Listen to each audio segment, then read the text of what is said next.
بسم اللہ الرحمن الرحیم اللہم صلی علی محمد وآل محمد وعجل فرجہم وفرجنا بہم۔ مناجات شاکرین، شکر کرنے والوں کی مناجات۔ خدا کے نام سے شروع جو بڑا مہربان نہایت رحم والا ہے۔ میرے معبود، تیری لگاتار بخششوں نے مجھے تیرا شکر ادا کرنے سے غافل کر دیا، اور تیرے فضل کے تسلسل نے مجھے تیری ثنائی کا احاطہ کرنے سے عاجز کر دیا، اور تیری پے در پہ ہونے والی مہربانیوں نے مجھے تیری تعریفوں کے بیان سے بے دھیان کر دیا، اور تیری مسلسل نعمتوں نے مجھے تیرے احسانات کے ذکر سے تھکا کر رکھ دیا۔ یہی مقام ہے اس شخص کا جو تیری نعمتوں کا متعارف ہے اور ان پر شکر سے قاصر ہے۔ وہ اپنی اس بے دھیانی اور نافکری پر خود ہی گواہ ہے، اور تو ہی وہ شفیق اور مہربان نیک نام سخی ہے، جو اپنی درگاہ کا قصد کرنے والوں کو نا امید نہیں کرتا اور آرزو مند کو اپنے آستانے سے دور نہیں کرتا۔ تیرے ہی در پہ امیدواروں کے کارواں اترتے ہیں، اور تیرے ہی میدان میں طالبان نعمت کی تمنا کی جگہ پاتی ہیں۔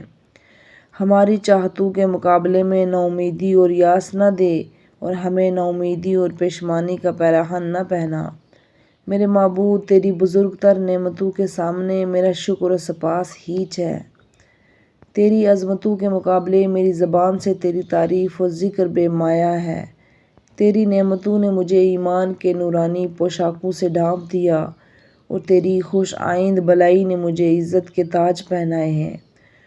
تو نے مجھے فخر کے وہ زیور پہنائے جو اترتے نہیں، اور گردن میں وہ ہار ڈالا جو ٹوٹتا نہیں۔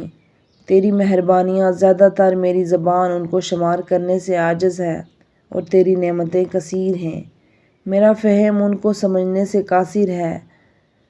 جائے کہ ان کی تعداد کو جان سکے تو میں کیسے مقام و شکر حاصل کروں۔ میرا شکر کرنا بھی محتاج شکر ہے۔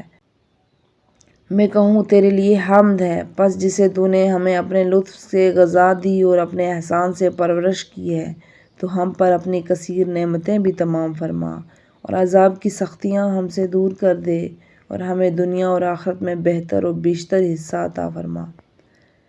اب بھی اور تب بھی تیرے لیے حمد ہے، تیری بہترین آزمائش اور کثیر نعمتوں پر ایسی حمد جو تیری رضا کے موافق ہو اور تیرے عظیم احسان و بخشش کو حاصل کرے۔ اے عظیم، اے کریم، تیری رحمت کا واسطہ، اے سب سے زیادہ رحم کرنے والے۔